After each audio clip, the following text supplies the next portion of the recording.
Subtópico 2, o Espírito do Senhor se retira de Saul. O Espírito de Deus se afastou de Saul. Este, por sua vez, passou a ser assombrado por um espírito mau que ali estava por expressa permissão do Senhor. Para acalmar essa profunda melancolia na alma, o servo Davi foi convidado e levado à corte pela graça de Deus e por suas virtudes. Tinha boa aparência, talento, capacidade de aprender e compreender as coisas, era bom guerreiro e o Senhor era com ele, como está em 1 Samuel 16, 18. Então, olha só, a coisa mais triste que pode acontecer na vida de alguém que conhece Deus é, de repente, perder a comunhão com Deus, ficar sem o Espírito Santo. Olha a oração que Davi faz. O Senhor só pode fazer tudo, mas não retire de mim o Espírito Santo. Olha só que valor que Davi dava ao Espírito Santo. Já Saul não deu valor ao Espírito Santo. Existem muitos crentes hoje assim, que desprezam o Espírito Santo. Uma pessoa que mora dentro de nós, sabe mais a nosso respeito que nós mesmos.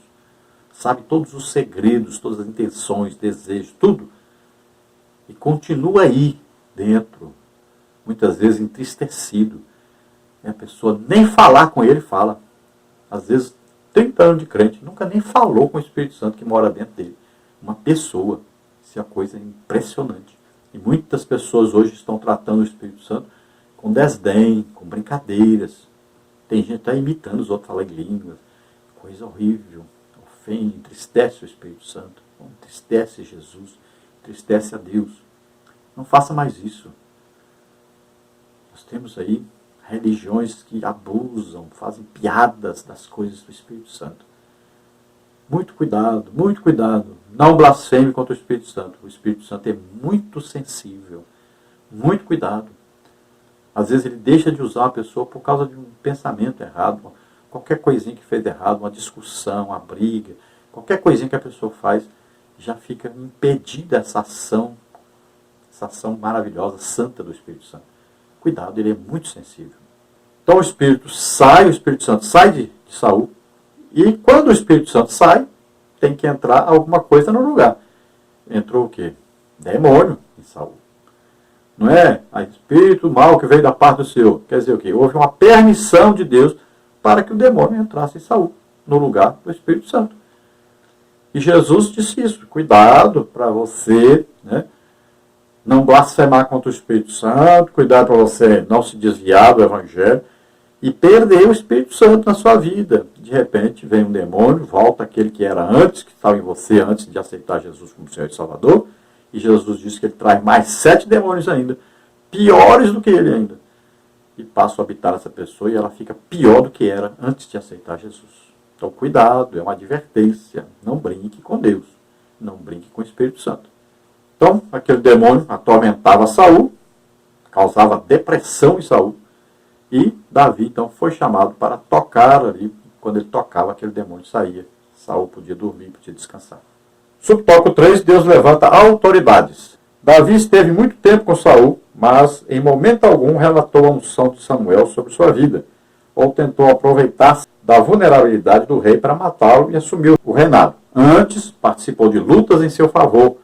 Só no momento certo é que foi aclamado rei. É Deus que levanta e dá autoridade. Deus pode levar crentes a grandes postos. Entretanto, é preciso aprender a servir, ter atitude de servo, pois foi esse o exemplo que Jesus nos deixou. Servir a todos. Marcos 10, 45, Filipenses 2, 7. Então, olha só, apesar de Davi estar ali, de ter sido ungido por Samuel como rei, saber que ele que ia governar, mesmo assim ele se comportou como servo ali, aprendendo, servindo, ajudando. Veja bem, esse tempo todo trabalhando. E ele não tomou, não fez uma rebelião, não fez um motim, vamos tirar Saul. Não, ele nunca fez isso. Ele teve a oportunidade de matar Saul, teve a oportunidade de fazer um grande motim, tirar Saul, ficar no lugar dele. Nada disso ele fez. Ele esperou até Saul morrer. E ele sabia que quem dá a vida e quem tira a vida é Deus. Então ele estava esperando uma ação de Deus para que ele pudesse assumir. E veja que ainda depois que Saul morreu, ainda vem Isbosete reinar ainda uma parte, na parte de Israel, Davi reinava na parte de baixo em Judá. Depois é que houve a unificação, é que Davi passou a reinar sobre todos. Então sempre esteja entre aqueles que servem, que ajudam, que abençoam. Nunca esteja entre os rebeldes, aqueles que querem governar na marra, que querem fazer aí greves, que querem tomar as coisas à força. Né? Não esteja entre esses. Você é servo, espera o momento certo, espera Deus tomar a providência. Tópico 3 agora, Davi, o rei que era guerreiro. Subtópico 1, o gigante Golias. Subtópico 2, Davi ungido e cheio de fé. Subtópico 3, as armas do garoto. Subtópico 4, o contraste entre Davi e Golias. Subtópico 1, então, o gigante Golias. Depois de ungido, Davi tem diante de si um grande desafio, o qual foi temido por todo Israel, lutar contra Golias. Tendo este aproximadamente 3 metros de altura, era um sobrevivente da raça dos gigantes Anaquins, um remanescente que se refugiou em Gaza, Asdod, na ocasião da execução feita por Josué das montanhas de Judá. Josué 11, 21 e 22. Esse gigante tinha uma couraça feita de metal em escama que lhe guardava todo o corpo. Todas as armas de defesa desse guerreiro eram de bronze e as de ataque de ferro. O desafio de Golias era que fosse separado apenas um homem para decidir o conflito. Esse tipo de luta era comum. O silêncio de Saul e a apatia do povo eram resultado do afastamento do Espírito Santo de Deus. Então nós vamos ver aqui que há uma luta, uma guerra. E aquela guerra, ela tinha um sentido espiritual. Veja bem, Golias estava representando Satanás e os exércitos ali, os exércitos de Satanás, os demônios. Lá em Israel, o que acontecia? Davi ia ser o representante de Deus, representante de Jesus. Davi é um tipo de Cristo. E Israel, um tipo, então, do povo de Deus, a igreja. Olha, é uma guerra espiritual. Veja bem, o gigante Golias diz, se eu ganhar a luta, vocês vão se tornar nossos servos. Olha só. Se nós formos derrotados, então se vocês ganharem a luta, então nós nos tornamos seus servos. É uma luta espiritual ali. Então Satanás estava ali fazendo o quê? Eu quero achar dentre vocês quem é o Messias, quem está prometido. E ele vai lutar contra o meu escolhido. Então, se eu vencer, vocês se tornam nossos servos. É uma luta espiritual, na verdade. Então, todo aquele exército de Israel estavam amedrontados, porque estavam sem comunhão com Deus. Inclusive o seu líder. Olha só, por isso temiam os exércitos inimigos. Quando Davi chega, Davi é um homem de Deus. Um jovem ainda, mas é um homem de Deus. Tem comunhão com Deus, é um adorador. E ele olha para o gigante diferente. O povo olha para aquele gigante e fica com medo, vê o tamanho dele, a destreza dele como soldado. Então eles olham a parte física. Já Davi, quando olha para o gigante, ele vê que aquele alvo é muito fácil de acertar. Ele já tinha lutado contra o leão, contra o urso. Deus o havia usado para derrotar esses animais bravios, fortes, maiores do que ele, mas não tão grandes como Golias. Se ele conseguiu acertar pedra em urso, em leão, imagine um gigante daquele tamanho. Então ele vê o inimigo como um alvo fácil de ser derrotado. Ele diz, esse não é povo de Deus, é um incircunciso, ele não pertence à aliança com Deus. Então é um inimigo derrotado, fácil de vencer. Então ele olha com fé. A diferença é essa. Quem olha com fé para as coisas, para os desafios, e quem olha com medo, que não vê Deus, não olha a Deus, não olha a sua situação no reino de Deus, não olha o seu Deus que nunca perdeu nenhuma causa. Ele olha para si próprio, para a sua pequenez. Mas Davi olhou e foi para Deus. E ele disse, esse incircunciso aí, quem está pensando que é? Ele vai usar pedra para derrubar um gigante. E o gigante está usando arma poderosa, uma espada, escudo, couraça para se proteger. Olha só. Davi usa o quê? A fé. Subtópico 2, Davi ungido e cheio de fé. Davi continuava sua missão de servo. Ele não ficava permanentemente na casa de Saul, mas sempre voltava para a casa de seu pai, ficando a cuidar das ovelhas. Davi era jovem e não estava pronto para a guerra. Isto aos olhos dos homens, mas Deus usou essa impossibilidade para fazer a apresentação do futuro rei de Israel, o seu escolhido. O pai de Davi envia o acampamento para dar provisão aos seus irmãos, E ali ele viu a afronta do gigante, que já vinha desafiando o povo de Deus há 40 dias. Mesmo com sua proposta, Saul não encontrou alguém que estivesse pronto a enfrentá-lo. Davi perguntou para alguém o que seria dado àquele que matasse o filisteu e tirasse a afronta de sobre Israel, o qual relatou os prêmios de grandes riquezas, a filha do rei como esposa, e isenção de impostos, 1 Samuel 17, 25 a 27. Quando chamado por Saul, Davi contou suas experiências em lutar contra o urso e o leão para proteger o rebanho de seu pai, e da mesma forma ele protegeria o rebanho de Deus vivo das ameaças de Golias. Quem é ungido e confia no poder de Deus não teme o inimigo, por mais feroz que este se apresente. Antes entra na batalha confiante, sabendo que podemos vencer. 2 Coríntios 1, 10 e 2 Timóteo 4, 17 e 18. Então Davi servia ao rei, tocava, cantava, era pajem do rei, né, das armas, carregava as armas, aprendia ali, mas ele sempre voltava lá na casa do pai, e sempre que voltava, veja bem, ele era ungido de Deus como rei, mas ele voltava a cuidar das ovelhas, humildemente. E seu pai então envia, os seus filhos tinham ido para a guerra, e seu pai pensando, bom, meus filhos, não quero que eles sejam colocados na frente da batalha e morram logo. Então o que ele fez? Mandou comida, queijo, né, coisa gostosa lá para o líder, onde ficavam os seus filhos, né? Para quê? Como se estivesse dizendo assim, olha, estou mandando isso aqui para você comer, vou sempre mandar, viu? Não vai colocar meus filhos na linha de frente da guerra. Cuidado com meus filhos aí, não vai deixar que eles morram. É isso que ele queria dizer. Então Davi vai levando as coisas, e lá ele se depara então com essa situação. Aquele gigante estava ali desafiando, 40 dias desafiando. Todo dia ele chegava e dizia, cadê? Mostra aí um homem aí que vai lutar comigo. Então ele desafiava todo dia, 40 dias já. Imagina aquele povo como é que estava já, triste, choroso, né, sofrendo, angustiado, humilhado.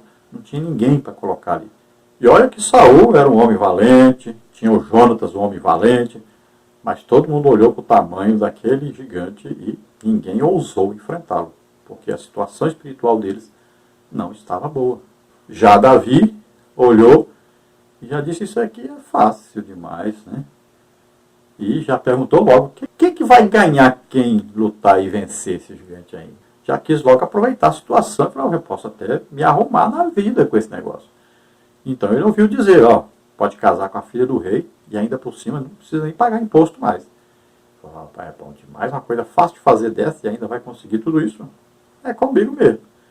A conversa chegou ao rei, o rei mandou chamar. Quando viu o menino, a criança pensou, não vai conseguir fazer nada. Tentou dar ainda as roupas dele, a arma, não teve jeito. Então Davi contou as experiências dele com Deus, matando o leão, matando o urso. Então, Saul então permite, não tem ninguém que quer ir de jeito nenhum, então permite. Para quem sabe esse menino, Deus vai usar esse menino para fazer alguma coisa. Então veja só, a igreja é assim também. Nós estamos procurando alguém, sempre a igreja está procurando alguém que Deus use poderosamente para fazer a obra de Deus. E os líderes devem prestar atenção, porque Deus vai colocando na sua igreja pessoas que podem fazer uma grande obra para Deus. O que a maioria das vezes as pessoas fazem? Reprime a pessoa, impede a pessoa de fazer a obra que Deus designou para fazer ali. E Deus vai fazer o quê? Pega e bota a pessoa para outro lugar, para fazer a obra que Ele quer que seja feita. É assim que acontece. Hoje nós estamos assistindo coisa terrível na igreja. As pessoas que Deus escolhe, que realmente capacita para fazer a obra de Deus, são impedidas de fazer a obra de Deus. E aquelas pessoas que demonstram a sabedoria humana, muitas vezes têm uma qualidade, né, de vida material boa, essas pessoas vão sendo colocadas à frente e impedindo os que Deus realmente capacitou, que Deus coloca para fazer a obra de Deus, impedindo essas pessoas de fazerem a obra de Deus. É assim que está acontecendo na igreja hoje. E aí, nós estamos vendo o prejuízo que está tendo. Escola dominical diminuindo cada dia mais os alunos. Estamos vendo cada dia mais a igreja sem contato com as coisas de Deus. Pouquíssimos, raríssimos batismos no Espírito Santo. Raríssimas pessoas têm dons do Espírito Santo. Ganhar almas, raríssimas vezes vemos que realmente ganharam almas para a alma ficar congregando. Ganhar almas para falar que ganhou, muita gente faz. Mas ganhar alma e ali discipular, colocar essa pessoa congregar, ser batizado nas águas, estar congregando, está cada vez mais raro. devido exatamente a isso. Estão rejeitando as pessoas que Deus escolhe, colocando pessoas escolhidas por homens. Subtópico 3, as armas do garoto. Davi atribui a vitória que obteve sobre o urso e o leão, não à sua habilidade, mas a Deus, sendo assim sua base para lutar contra Golias, a fé em Deus. Saul tentou preparar humanamente Davi para a guerra, pondo nele as suas armas, sem sucesso. O garoto as deixou de lado e tomou seu cajado, sua funda e 5 pedras. O cajado era usado para ajudar na caminhada e enxortar os cães ferozes. A funda era usada para pastores e para quem soubesse fazer bom uso. Ela se tornava uma arma perigosa, como no caso dos benjaminitas. Juízes 20:16. Davi lançou a pedra com sua funda, acertando o gigante que caiu atordoado. Prontamente Davi toma dele a espada e lhe corta a cabeça. O garoto venceu essa batalha porque confiou em Deus e dependeu exclusivamente da armadura divina e não das armas de Saul, que são uma referência aos recursos apenas humanos. O cristão que deseja ser vitorioso contra as forças de Satanás precisa se revestir da armadura de Deus. Efésios 6, 13 a 17. Então Saul aceita que o garoto vá, porque houve dele o relato que ele matou o urso, matou o leão, né? Confiando em Deus, vê que ele confia em Deus e não nas armas. Tenta colocar neles as armas, né, do próprio Saul. Saul era um homem muito grande, é claro, com um garoto nunca conseguiria usar aquelas roupas pesadas, largas, né? Isso aí iria atrapalhá-lo. As armas humanas atrapalham a luta espiritual. E a Bíblia diz que nós não podemos lutar com armas humanas, nós temos armas espirituais para serem usadas. E essas armas são o quê? Oração, jejum, estudo da palavra de Deus, né? A fé em Deus. Isso são armas. Então, nós temos aí uma arma de ataque, a palavra de Deus, né? Temos a arma de defesa, o escudo da fé. Olha só. Então, você vê ali em Efésios falando sobre isso, a carta do apóstolo Paulo aos Efésios, né? Uma batalha espiritual. Então, nós aprendemos aqui com Davi que devemos usar a fé e usar armas espirituais na batalha contra Satanás e seus demônios, né? Nós não lutamos contra as pessoas, mas contra o reino das trevas que está agindo nas pessoas. Então nós enfrentamos Satanás e seus demônios. Nossa luta é espiritual.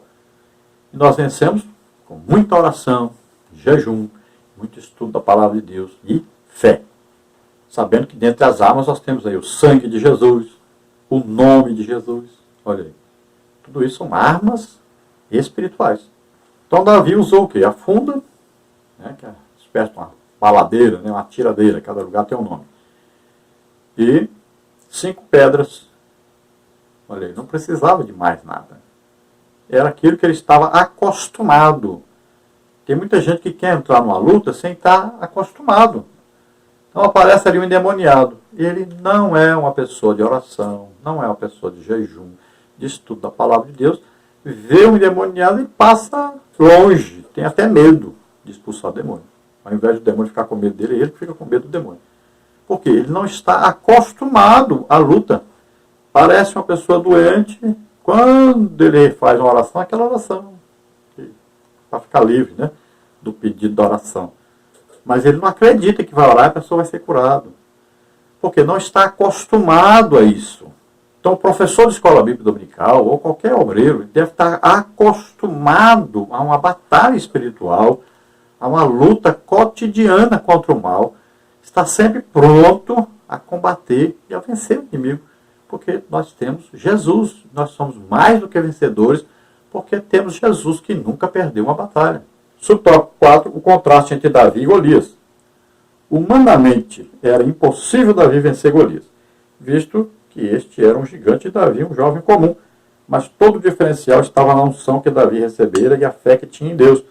Paulo diz que o cristão anda por fé, não por vista, 2 Coríntios 5, 7. Enquanto todos temem o desafio do gigante, Davi responde com segurança por confiar no Senhor. Ele não entraria nesse combate com os ideais de Golias, que buscava manter sua fama de grande guerreiro, um campeão de batalhas. Pelo contrário, todas as vezes que era necessário lutar, Davi procurava saber a orientação do Senhor, pois ele não guerreava suas guerras, mas sim as de Deus. 1 Samuel 22, 10, 23, 2, 4 e 10, 38, 2 Samuel 2, 1. Pois seu propósito era exaltar o nome do Altíssimo. Nossas batalhas não devem ser pela busca de nossa glória, honra ou destaque pessoal, mas pela glória de Deus, Romanos 11:36. Então, humanamente olhando, imagine, Davi, um jovenzinho, e aquele gigante, acostumado, uma pessoa veterana de guerra, acostumado na guerra, vestido para a guerra, armado para a guerra, mas uma guerra humana. Então, para enfrentá-lo, ele não conseguiria achar um desafiante à sua altura. Não tinha, por isso ninguém nunca apareceu. Não tinha ninguém que pudesse lutar contra ele. Não tinha ninguém superior a ele em experiência em guerra, em armas tão boas, em proteção tão boa, do seu escudo, da sua armadura, da sua estatura, sua força. Não tinha ninguém. Mas acontece que qualquer arma fabricada pelo homem é inferior a uma arma dada por Deus, uma arma espiritual. Não há poder superior ao poder que o Espírito Santo tem. Operando Deus, quem impedirá? Então não tem jeito. Por quê? No reino do Espírito é que está a verdadeira força, é que está a verdadeira vitória. Tudo é conquistado no reino espiritual primeiro, depois que acontece aqui no reino material. Então Deus age através exatamente da fé. É acreditar. Sem fé é impossível agradar a Deus. Então você tendo fé, você já agradou a Deus, o resto Deus vai fazer. Só confiar, entregar a Ele e Ele dá a vitória. Glória a Deus, aleluia. Então nós devemos sempre lembrar, a vitória é de Deus, a capacitação é de Deus, o poder é de Deus, glória é para Deus. Nós somos o quê? Eu sempre gosto de falar isso, eu sou o bisturi e Jesus é o médico. Ninguém é operado e agradece ao bisturi. O bisturi é coisa material. Não faz nada sozinho. Então ele precisa de alguém manejá-lo. Assim que nós somos. Nós somos na mão de Deus um bisturi. Mas Jesus é o médico, é aquele que opera, aquele que faz, que realiza, é o Todo-Poderoso. Veja só, é assim que nós devemos ser. A glória sempre é para Deus e é de Deus. Glória a Deus, portanto. Então Davi era um homem que sabia consultar Deus quando fosse fazer qualquer coisa, consultava Deus primeiro, sempre estava debaixo da orientação de Deus. Nós vamos ver que ele errou, como qualquer ser humano errou, e erra, né? Ele também errou, pecou, exatamente por não consultar Deus, e o seu pecado maior, assim visto por todos, né? E todos falam sobre o seu pecado maior, que é aquele adultério e assassinato, veio exatamente por quê? Porque ele não estava lutando a guerra do Senhor. Ele não estava na luta, ele deixou de ir para a luta. Quando a pessoa deixa de lutar, deixa de fazer a obra de Deus, aí ele está sujeito, né, susceptível a ser enganado por Satanás e cair em pecado. Então não pare, não deixe de fazer a obra de Deus. Conclusão. Deus procura homens e mulheres para entregar-lhes grandes responsabilidades. Ele não conta somente com a posição física, social, intelectual de alguém, mas para a sua condição espiritual. Por isso ele olha o coração do ser humano e não somente o exterior. Foi dentre os filhos de Jessé que Deus serviu-se de um servo, segundo o seu coração. 1 de Samuel 13:14. Deus unge e separa pessoas humildes para a sua obra, que estejam prontas para viver pela fé e que não temam enfrentar o inimigo. Então veja bem que Deus, geralmente, ele chama para a sua obra aqueles que todos dizem, este não serve. Olha só, esse não pode. Esse não está pronto, não está apto. Não tem jeito. E é interessante, Deus gosta disso. Deus chama a gente ocupado. Deus chama a gente que não pode, não tem capacidade. Mas a igreja continua procurando gente capacitado. Geralmente tem que ter aí muitos diplomas, dinheiro, posição social. É isso que a igreja está procurando hoje. E aí está tendo um grande prejuízo, porque Deus não chama essas pessoas. Veja bem, tome cuidado, você está escolhendo errado, sua visão está errada, sua visão não é espiritual, é material, não dá certo isso. Então, veja bem que Deus chama os que não são, para confundir aqueles que pensam que são alguma coisa. E Deus está procurando guerreiros, procurando pessoas que desejem ser usadas com poder realmente para pregar o legítimo evangelho, ganhar muitas almas, mas é milhões de almas que estão aí, prontas para serem ganhas, esperando que alguém se disponha, se coloque e diga: Deus, eu quero, eu não estou preocupado com dinheiro, eu não vivo por dinheiro, não estou interessado em riqueza, eu quero é servir, eu quero ser aí um instrumento nas suas mãos para a salvação de milhões de almas. Isso que Deus está procurando e não está conseguindo encontrar. Vamos orar agora. Coloque-se na mão de Deus. Se você está ouvindo, assistindo, deseja aceitar Jesus como Senhor e Salvador, é sua oportunidade. Se você deseja servir a Deus, quer entregar realmente sua vida a Deus, confiar totalmente em Deus, não se preocupar com dinheiro, com posição social, quer fazer uma grande obra para Deus, ser usado tremendamente por Deus em milagres e para ganhar muitas almas, então fale com Deus agora, entregue sua vida agora. Vamos orar. Pai querido, em nome de Jesus, essas vidas que agora se entregam a Ti, que se chegam a Ti, recebe-os por filhos, enche-os do Espírito Santo, capacita o Senhor, unge para fazer uma grande obra para Ti. Aragrada, cluste, força, graha, mistérico, fastai, estrada, força, mistério. Você vai seguir por essa estrada, você vai ser cheio do Espírito Santo, vai ser ungido, você vai ser preparado, capacitado por Deus e fazer uma grande obra para Deus. Você que deseja isso, receba agora a unção, o poder de Deus, em nome de Jesus. Seja agora servo de Deus, seja agora um instrumento na mão de Deus para a salvação de milhões de pessoas. Em nome de Jesus. Glória a Deus. Aleluia. Amém.